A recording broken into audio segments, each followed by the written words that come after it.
Nós vamos ler a carta aos Hebreus, o capítulo 4.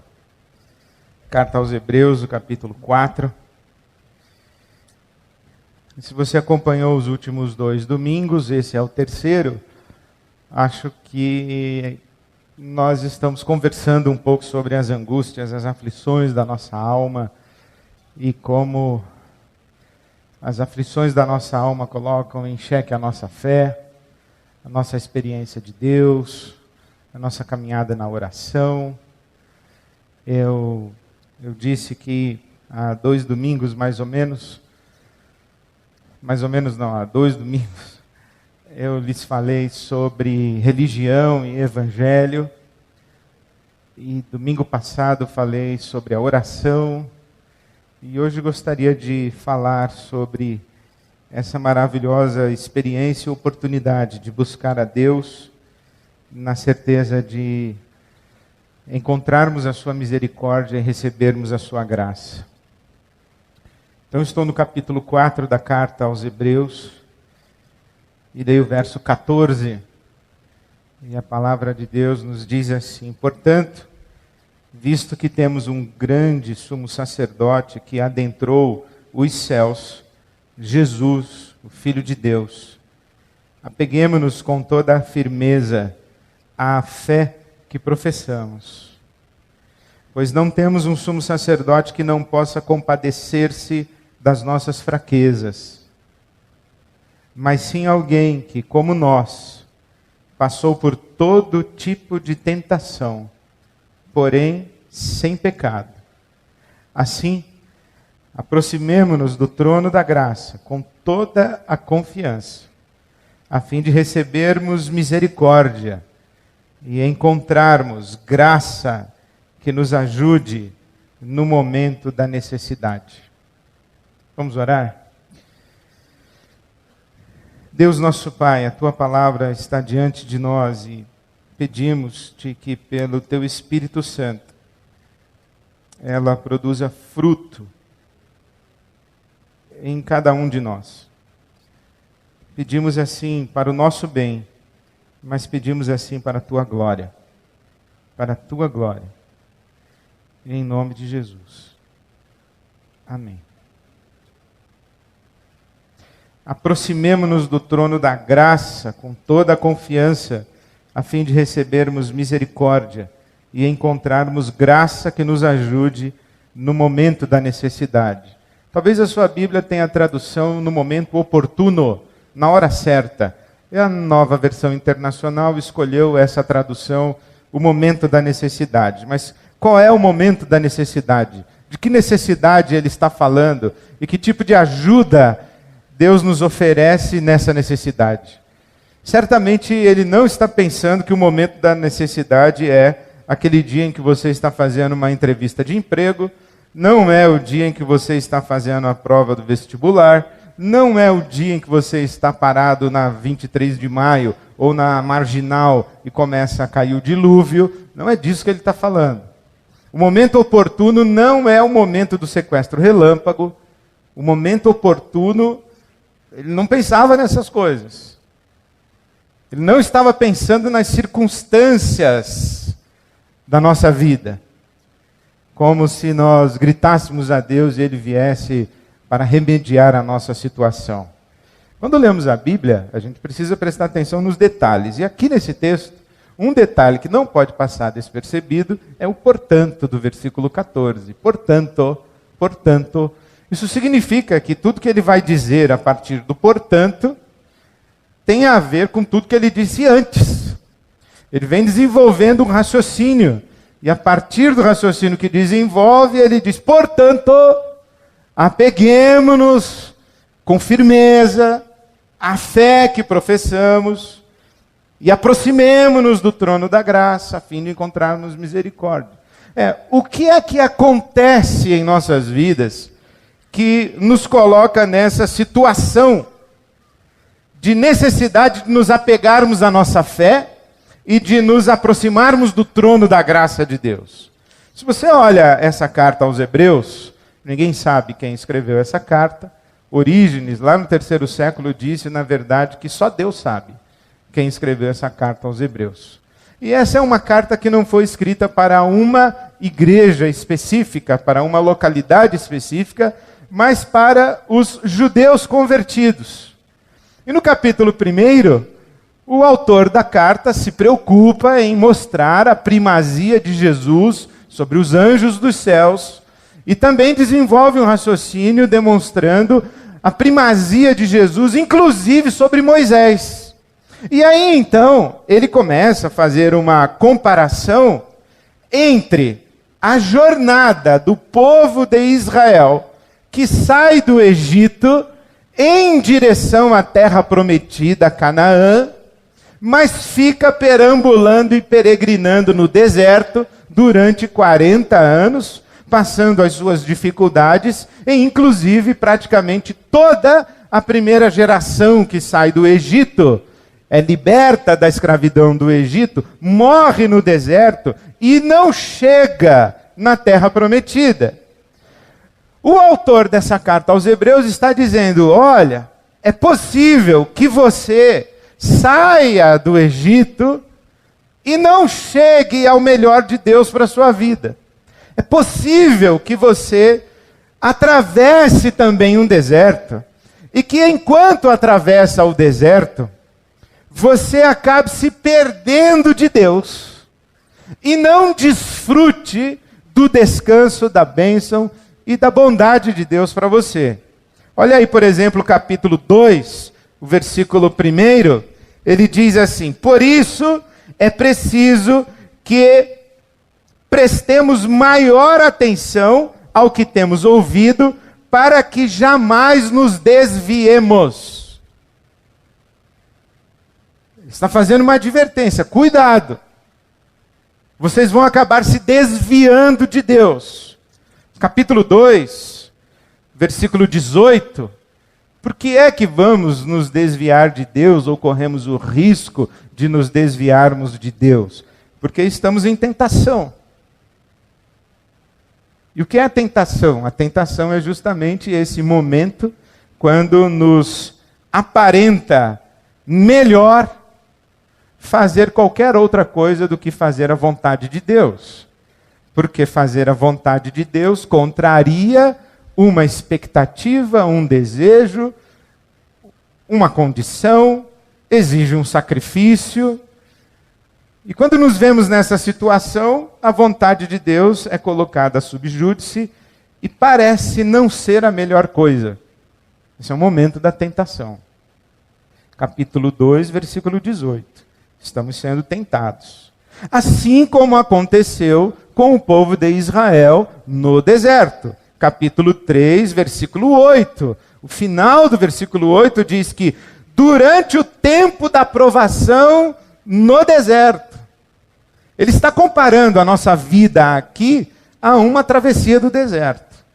Ele está dizendo mais ou menos que a situação desses judeus convertidos, espalhados, dispersos, misturados ali no Império Romano que os perseguia, é muito semelhante àquela situação de um povo que sai da escravidão do Egito e atravessa o deserto. Para nós, parece mesmo que esse aqui é o Vale de Lágrimas. E ele está dizendo, cuidado, que no Vale de Lágrimas você vai acabar se desviando de Deus e cedendo à tentação. E aí no versículo 10 do capítulo 3, ele diz assim, cuidado, porque o seu coração pode se desviar, não reconhecer os caminhos de Deus, e a ira de Deus se levanta sobre você. Ele diz aí, por isso fiquei irado contra aquela geração. Deus dizendo daquela geração que saiu do Egito. Fiquei irado contra aquela geração. Por quê? Porque o seu coração está sempre se desviando e eles não reconheceram os meus caminhos. Então no versículo 12 do capítulo 3, ele diz, cuidado, irmãos, cuidado para que nenhum de vocês tenha coração perverso e incrédulo, que se afaste do Deus vivo.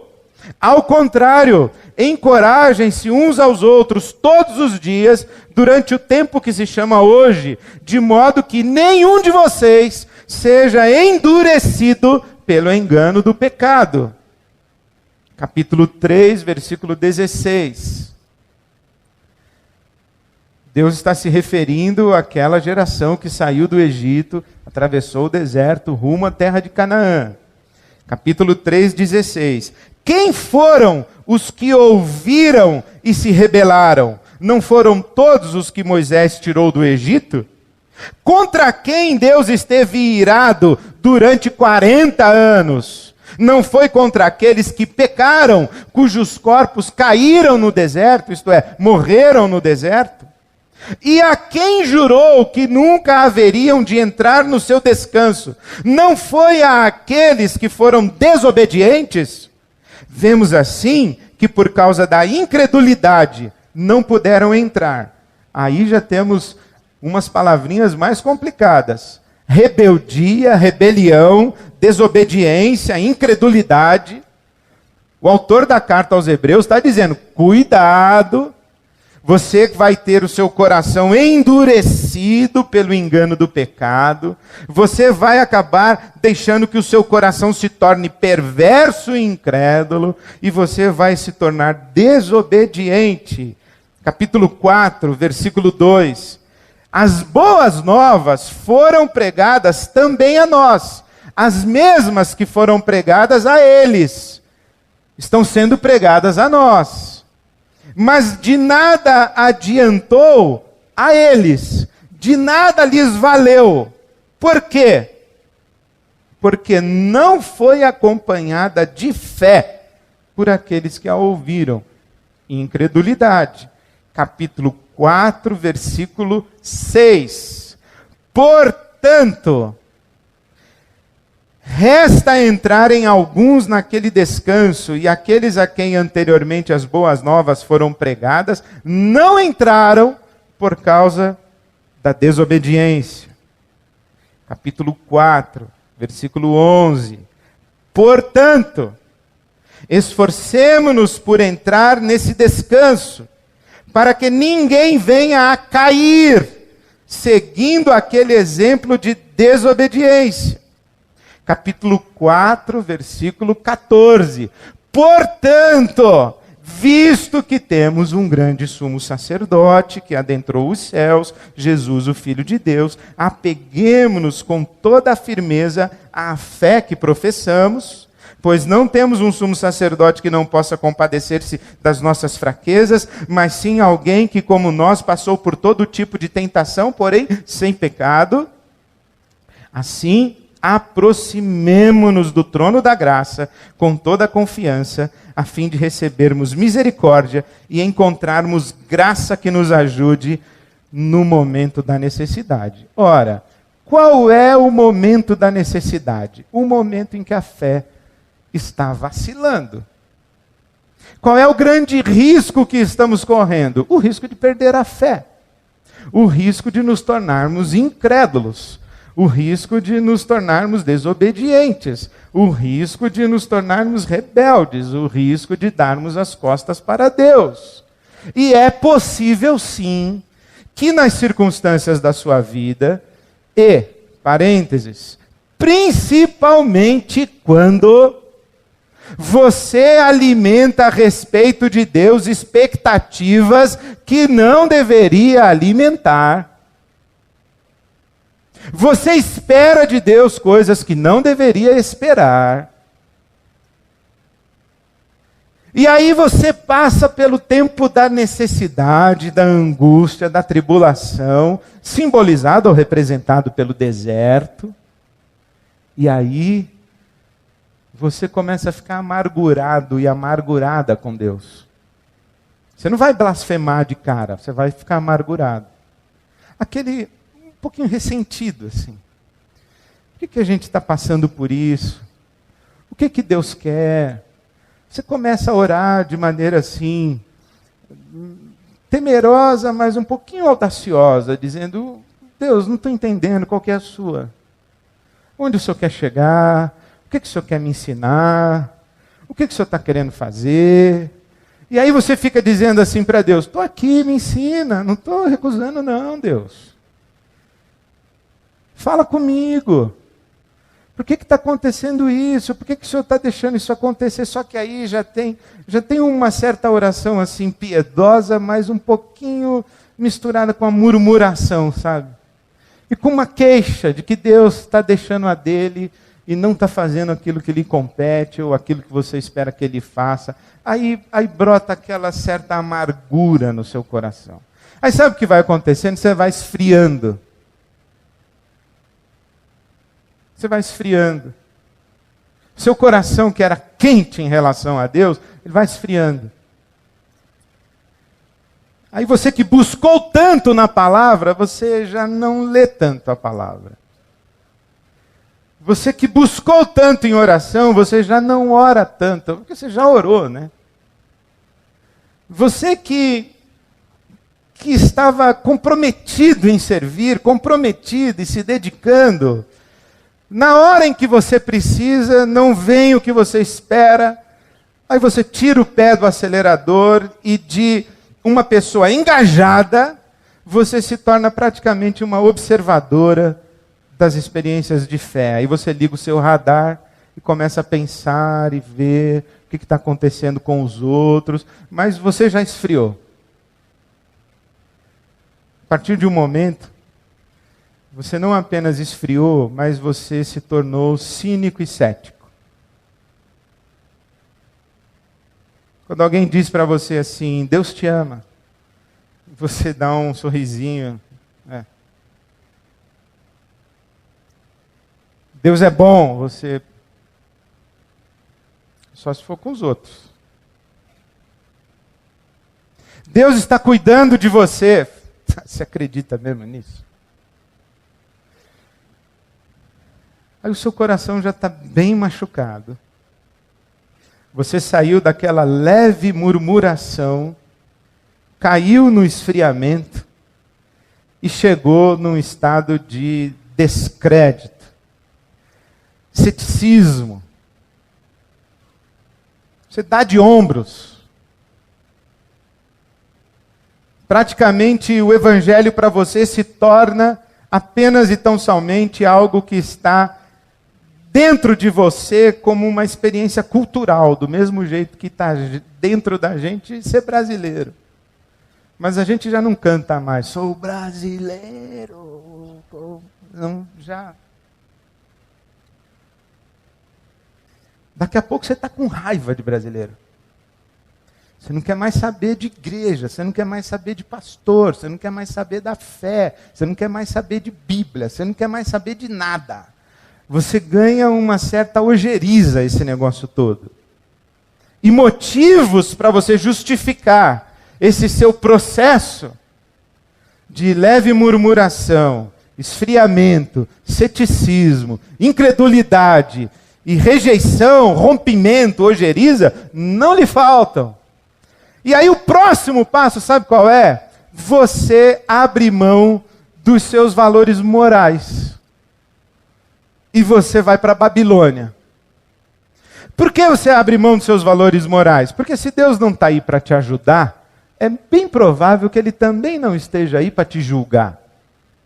Se Deus não está aí para te dar uma força quando você está precisando, você pensa assim, bom, se Ele não vem me socorrer, também não vai vir me disciplinar. Aliás, Deus, que Deus! Aí você começa a falar, como eu ouvi uma pessoa abrindo o coração comigo essa semana, e choramos juntos, e aquele homem dizia para mim, bom pastor, se é que Deus existe, aí você cai nessa, e aí, como disse o Dostoiévski, né, se Deus não existe, tudo é permitido. Porque se você perdeu a conexão do seu coração com Deus, não tem por que mais você se sacrificar para manter uma vida agradável aos olhos de Deus. Aliás, que Deus? É isso que o autor da carta aos Hebreus está falando. É desse processo e desse cuidado que a gente tem que ter na nossa caminhada. E ele diz que nós devemos buscar o nosso sacerdote, o nosso intercessor, aquele que nos coloca diante de Deus e coloca Deus diante de nós. E nós vamos encontrar misericórdia e a graça de Deus vai ser derramada para nós. E aí o autor da carta diz assim: e não hesite em procurar por Jesus e clamar pelo nome de Jesus. Por quê? Porque Ele vai entender você. Ele passou por tudo isso que você está passando. Ele sabe o que é isso aí que você está sentindo. Ele sabe o que é isso aí que você está pensando. Mas Ele não pecou. Mas Ele passou, e em tudo foi tentado como nós. Passou pela mesma ameaça. E eu fiquei pensando, que tipo de situação Jesus viveu e que se parece muito, ou se parecem muito com as situações que eu vivo.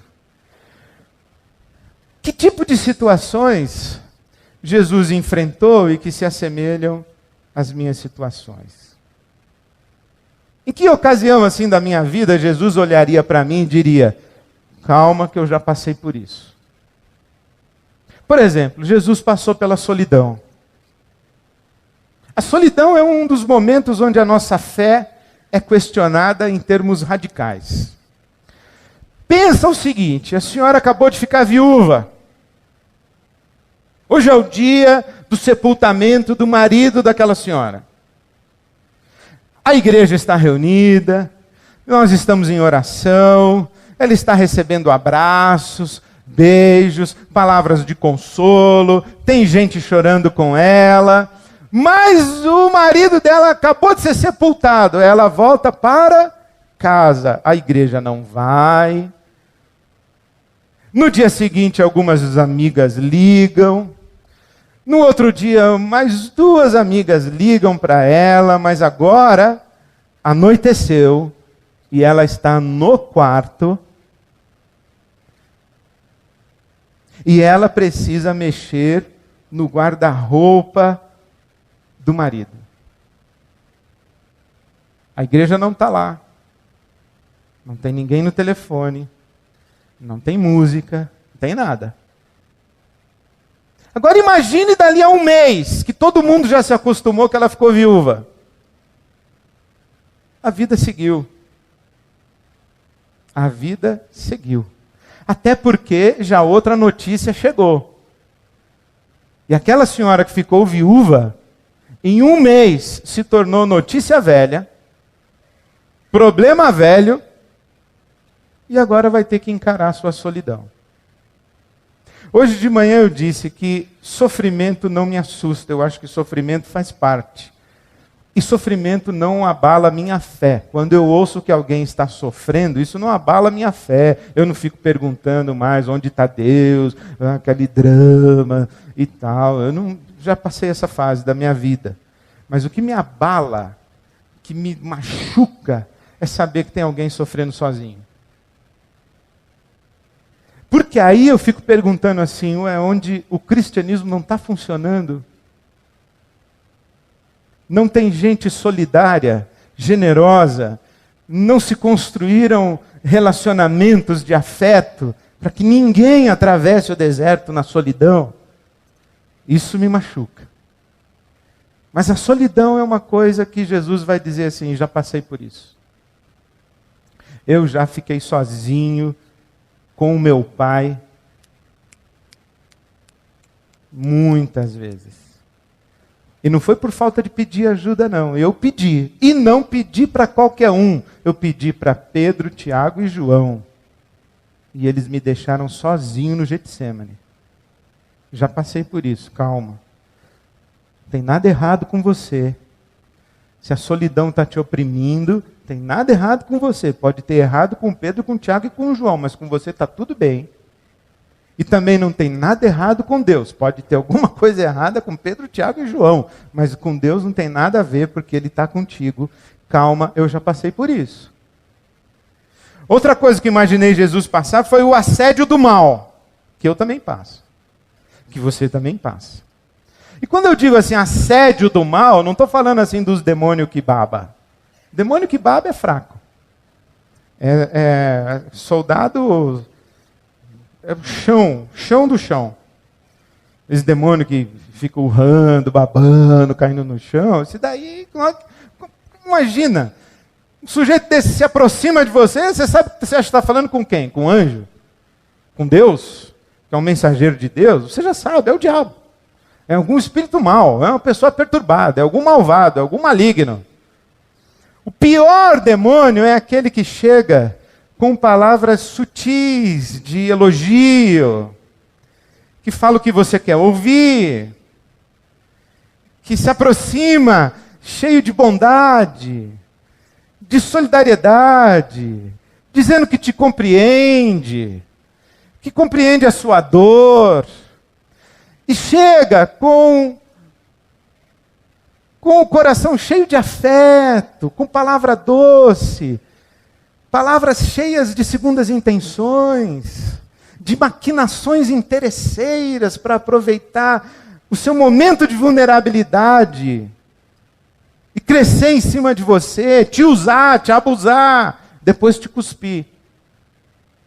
Esse é o pior demônio. É o que chega sorrateiro, chega bonito, chega bonita, chega com soluções mágicas, chega com promessas maravilhosas e você só vai embarcando. Só vai embarcando, mas essas pessoas que prometem tornar a sua vida mais fácil, resolver num piscar de olhos e estalar de dedos os seus problemas, são essas pessoas que vão gerar em você, no dia seguinte, uma crise de fé, uma crise de confiança em Deus, uma crise de confiança na amizade, uma crise de confiança nas pessoas, e daqui a pouco você está trancado e trancada, e não confia em mais ninguém, não se abre para mais ninguém, porque os demônios malditos seduziram você e tornaram você vítima do seu mal. Jesus diz assim: eu passei por isso, eu sei o que é isso. Porque o diabo também veio falar comigo. O diabo ficou preocupado que eu ia morrer. O diabo veio dizer assim para mim: não, Jesus, você é um cara super bacana, você não vai morrer não. Engraçado, né? Tem gente que a gente tem que falar: você vai morrer sim. Nossa, como você é frio. Não, eu estou falando pro cara, vai morrer. Se prepara, brother, tu vai morrer.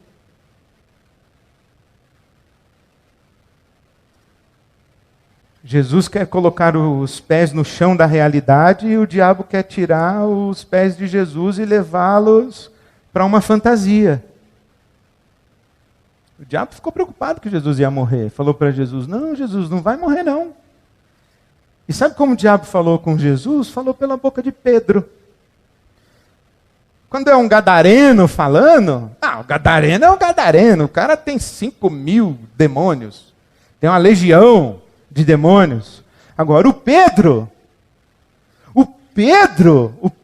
não. O Pedro é o discípulo que está ali do lado dele.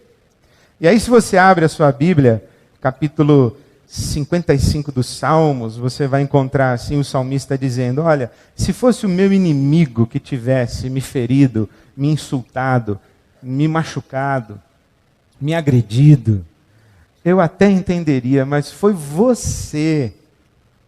Eu jamais esperava isso de você. Eu jamais esperava que você, que deveria ser um instrumento do bem na minha vida, foi o grande instrumento do mal. E aí você experimenta traição, abandono, sabotagem, puxada de tapete. Aí vem o autor da carta aos Hebreus e diz assim: cuidado, eu já passei por isso. Se você vacilar, você vai projetar esse mal em Deus, você vai achar que Deus é culpado disso, você vai perder a fé, você vai se tornar amargurado com Deus. Cuidado. Não transfira para Deus o mal que as pessoas lhe fazem. E não vacile diante de pessoas que podem lhe fazer mal. Peça a Deus discernimento. Não se precipite em abrir o seu coração para gente que você não sabe quem é. Abrir a sua intimidade para gente que você não conhece. Não faça isso. Jesus diz, olha, até mesmo aquelas pessoas que estão na mesa com a gente, elas podem ser instrumentos do mal. Então se cuida. Pensei mais. E a demora de Deus, hein? E quando você tem essa sensação que Deus está demorando para fazer o que Ele tinha que fazer? Provérbios capítulo 13, versículo 12, diz assim que a esperança adiada traz tristeza ao coração. Pense numa coisa que você está perseguindo há muito tempo. E que enquanto você está perseguindo essa coisa que é boa, que é legítima, que é digna, você quer muito que isso se realize, que isso aconteça na sua vida. É um projeto que você tem. É uma reconciliação com alguém que ficou perdido lá atrás. É você orando por uma pessoa para Deus abrir os olhos dela. Enfim, alguma coisa legítima e digna que você está perseguindo, você está buscando a Deus por aquilo. E você se cuida, você se sacrifica, você anda na linha, porque você ainda tem aquela sensação de que se eu fizer uma bobagem, Deus não vai me abençoar. E você anda ali na linha.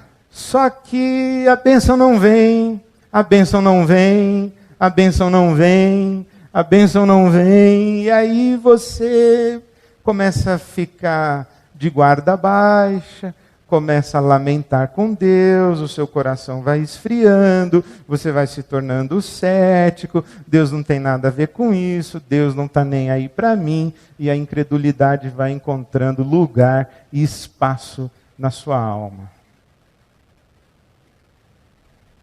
Frustração, hein?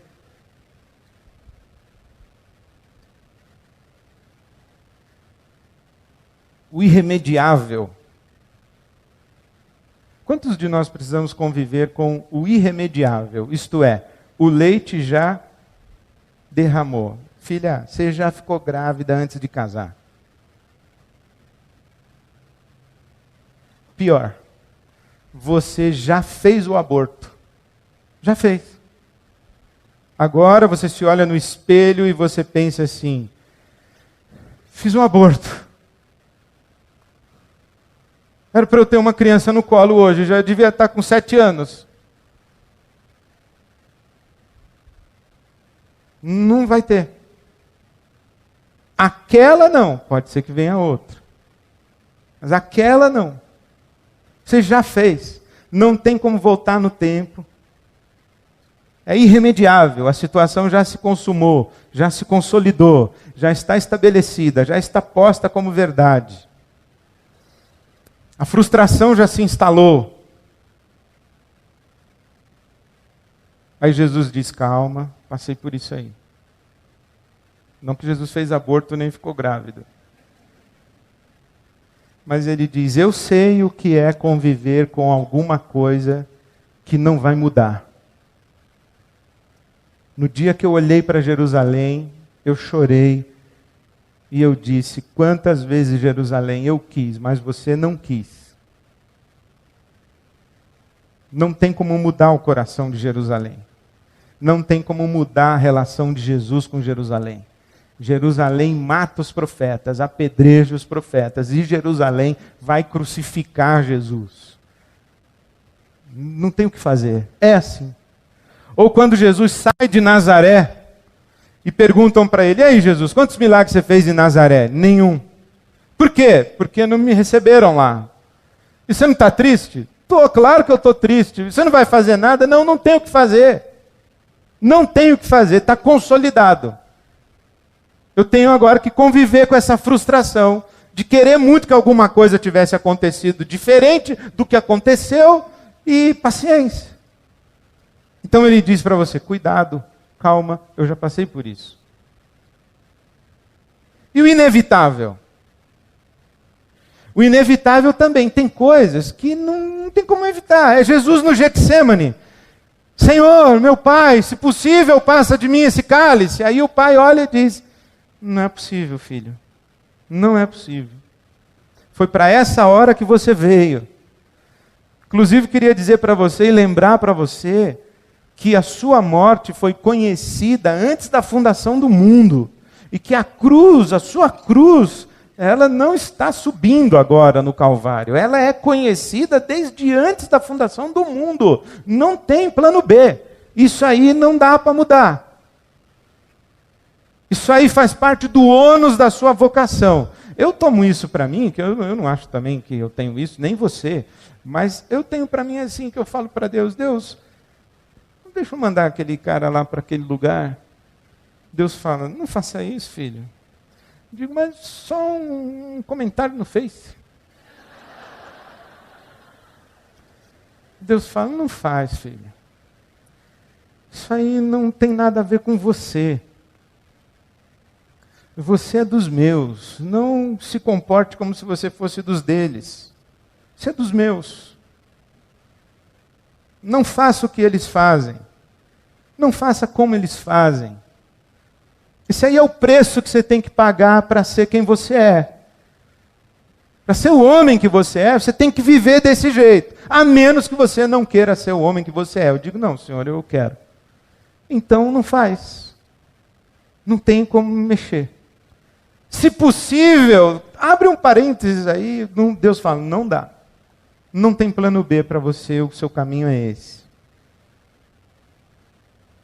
Essas coisas vão ocupando o nosso coração, essas angústias todas.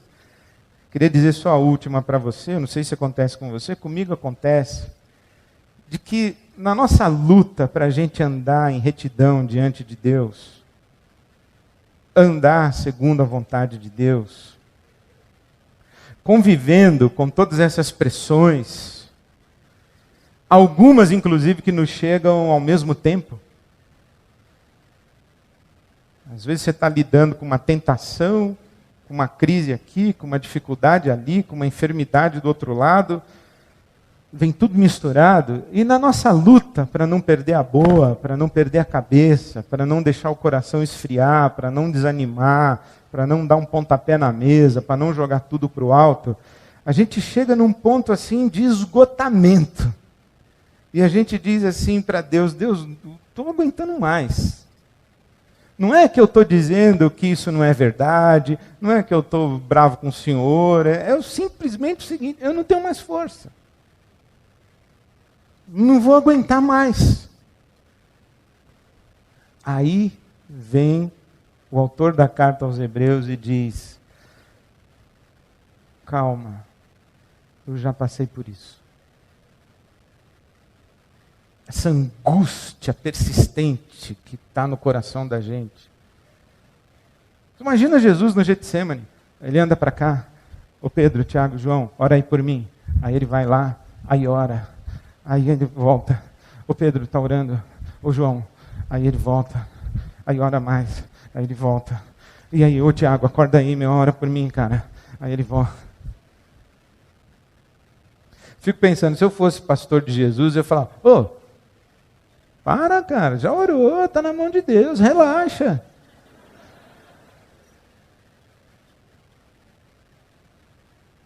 Talvez Jesus olhasse para mim e dissesse, você já experimentou o que eu estou experimentando agora? Não, Senhor. Então fica na sua. Estou falando com meu pai.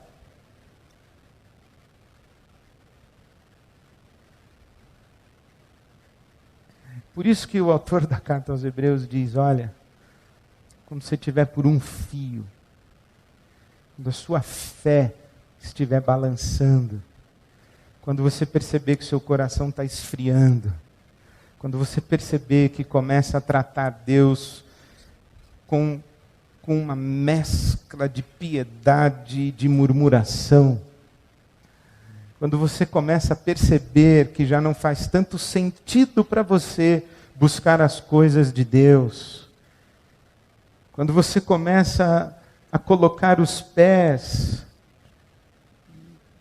na desobediência, começa a perceber o seu coração ficando endurecido, cético, desacreditado, vem o autor da carta aos Hebreus e diz, apegue-se à sua fé. E busque o trono da graça, para que Deus trate você com misericórdia e derrame graça sobre a sua vida. E se você puder criar essa imagem que eu queria dar para você hoje à noite, de quando você está buscando a Deus, e você está falando com Deus, você está até um pouco, você está falando que não devia. E na hora que você está falando que não devia, Deus, ele dá uma fechada de semblante assim. Se você puder imaginar que Jesus, nessa hora, chegou do seu lado, pôs a mão no seu ombro, te abraçou, olhou para o Pai e falou: Pai, tem misericórdia. Eu sei o que ele está passando. Eu passei por isso. Tem misericórdia e derrama da tua graça, porque eu estou entendendo ele, eu passei por isso. Essa mensagem extraordinária da gente ter um Deus encarnado, né? Que sujou os pés com a mesma poeira dos nossos pés. E que sofreu e passou e viveu tudo que a gente passa. E que conhece todos os labirintos da nossa mente, todos os labirintos dos nossos sentimentos. E fala: eu já passei por aí. Eu já estive aí. Vem comigo, me dá aqui a sua mão. Deixa eu segurar a sua mão, vem comigo, eu vou te levar para fora desse labirinto, isso vai passar.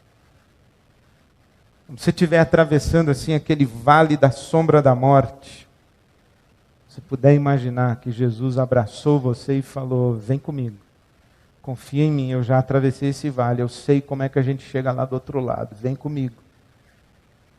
Vem comigo, não desanime. Não permita que o seu coração fique endurecido.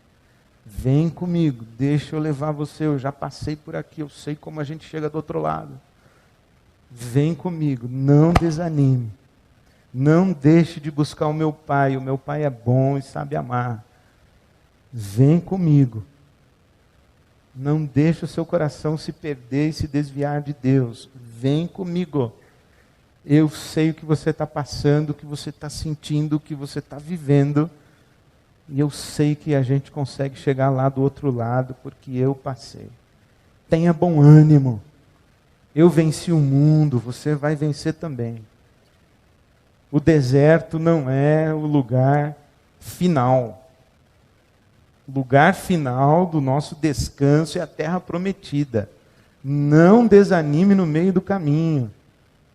Não dê as costas para Deus na hora da aflição. Busque a misericórdia de Deus e peça que a graça de Deus se derrame na sua vida. E é isso que nós celebramos hoje aqui. O nosso sacerdote, sumo sacerdote, aquele que intercede por nós. E não é um sacerdote humano. A carta aos Hebreus toda está escrita para dizer: esse sacerdote aqui é o Filho de Deus. Nós estamos celebrando Jesus Cristo, morto e ressurreto, que está vivo, nos abraça. E quanto maior a nossa angústia, a nossa dor, imagine que Jesus te puxa mais para perto. Eu sei, está escuro, você não está ouvindo nada, mas não desanime, não pare de caminhar, vem comigo, eu te levo para o outro lado desse vale escuro. Eu queria que você tivesse essa oportunidade de fazer isso. Derramar o seu coração, buscar misericórdia e buscar a graça de Deus. O Senhor é o meu pastor, nada me faltará. Deitar-me faz em verdes pastos, guia-me mansamente às águas tranquilas e refrigera a minha alma. Guia-me pelas veredas da justiça, por amor do seu nome. Ainda que eu andasse pelo vale da sombra da morte, não temeria mal algum. Por quê? Porque tu estás comigo, a tua vara e o teu cajado me consolam. Preparas uma mesa perante mim, na presença dos meus inimigos. Unges a minha cabeça com óleo e faz transbordar o meu cálice. Certamente que a bondade e a misericórdia do Senhor me seguirão todos os dias da minha vida. E enquanto eu viver, a casa de Deus será o meu lar. Derrame seu coração diante do seu bom pastor. Ele está aqui. Está com o braço em volta de você. Busque misericórdia e espere a graça. Você não vai se arrepender. Não desanime. Não desanime. Continua sua marcha. Vamos celebrar o nosso bom pastor. Amém.